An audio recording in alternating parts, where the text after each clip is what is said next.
এই caramel pudding দুইটা আমি দুই রকমভাবে বানিয়েছি। তো কীভাবে বানিয়েছি সেটাই আপনাদের সাথে শেয়ার করব। কত সুন্দর হয়েছে তাই না, একদম ভেঙে যায়নি, অনেক দেখা যায় সুন্দর হয়েছে। প্রথমে একটা ফ্রাই প্যানে আমি চিনি দিয়ে দিয়েছি, ক্যারামেল বানিয়ে নিয়েছি। তারপর দুইটা টিফিন বক্সে আমি ক্যারামেলগুলো ঢেলে দিয়েছি। তারপর সেখানে ঠান্ডা হওয়ার জন্য রেখে দিয়েছি, সেট হওয়ার জন্য। তারপরে আমি একটা ব্লেন্ডার মেশিন নিয়ে নিয়েছি, সেখানে আমি দিয়ে দিয়েছি ডিম। আমি একে একে 6টা ডিম ভেঙে নিব, আস্তে আস্তে ভাঙতে হবে যাতে ডিমের খোসাগুলো না পড়ে যায়। আমি 6টা ডিম ভেঙে দিয়েছি ব্লেন্ডারে। তারপর আমি নিয়ে নিয়েছি একটা কলা, পাকা কলা নিয়ে নিয়েছি, কলাটা আমি কেটে দিব। এভাবে যদি পুডিং বানান তো পুডিংটা একটু শক্ত হবে আর দেখা যায় অনেক স্মুথি হবে, ভেঙে যাওয়ার সম্ভাবনা একটুও থাকবে না, খেতে কিন্তু অনেক টেস্টি হবে।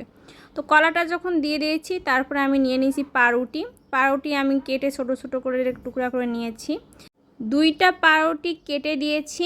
2টা পাউরুটি দেওয়ার পর আমি দিয়ে দিব পরিমাণ মতো চিনি, যে যেরকম চিনি খায় সেরকম, যেহেতু আমার বাচ্চারা একটু পরিমাণে বেশি খায় যার জন্য আমি চিনি দিয়ে দিয়েছি। তারপর দিয়ে দিব দুধ। এই পুডিংটার মধ্যে কিন্তু দুধের পরিমাণটা অনেক বেশি করে ব্যবহার করতে হবে, মানে ব্লেন্ডার করার সময় কম দিলেও চলবে, কিন্তু ব্লেন্ডার করার পর কিন্তু আর বেশি করে দুধ ব্যবহার করতে হবে। 1 লিটার দুধে 4টা ডিম ব্যবহার করা যায়, সেই হিসেবে আমি 6টা ডিম ব্যবহার করছি। 1/2 লিটার দুধ ব্যবহার করতে হবে, তাহলে কিন্তু পুডিংটা অনেক সফট হবে। তারপর আমি ভালোভাবে ছাঁকনি দিয়ে ছেঁকে দিয়েছি। তারপর আমি আরেকটা পুডিং আলাদাভাবে করব, যেহেতু ওইটুকু পুডিং একটু বেশি ছিল পরিমাণ, যেটা আমি দিয়ে দিয়েছি। তারপর আমি এটা শুধু দেখা যায় ডিম আর দুধ দিয়ে বানাবো, তাই আমি দেখা যায় 3টা ডিম নিয়ে নিয়েছি, আর দেখা যায় দুধ দিয়ে দিয়েছি, আর একটু দেখা যায় চিনি দিয়ে দিব। চিনি দেওয়ার পরে আমি দেখা যায় এগুলো ব্লেন্ড করে নেব। ব্লেন্ড করে নেওয়া হয়ে গেলে তারপরে আমি দেখা যায় ছাঁকনি দিয়ে তারপর আরেকটা টিফিন বক্সে আমি রেখে দেব। যখন 2টা টিফিন বক্সে ঢালা হয়ে যাবে তখন আমি একটা রাইস কুকারে আমি বসিয়ে দিব, একটা নিচে দিয়ে দিয়েছি ঢাকনা দিয়ে, আর একটা উপরে বসিয়ে দিয়েছি।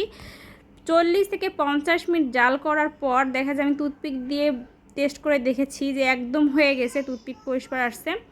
এখন আমি পুডিং 2টা ঢালবো, দেখুন কত সুন্দর হয়েছে, মানে এত সুন্দর হয়েছে আমি তো অবাক হয়ে গেছি, অনেক সুন্দর। অবশ্য আমি পুডিং সবসময় বানাই, প্রায় সময় বানিয়ে থাকি, তো অনেক সুন্দর হয়েছে, কিন্তু সফট হয়েছে, একটুও ভেঙে যায়নি। দেখতে যেরকম অসাধারণ হয়েছে, খেতেও কিন্তু অনেক ইয়ামি হয়েছে।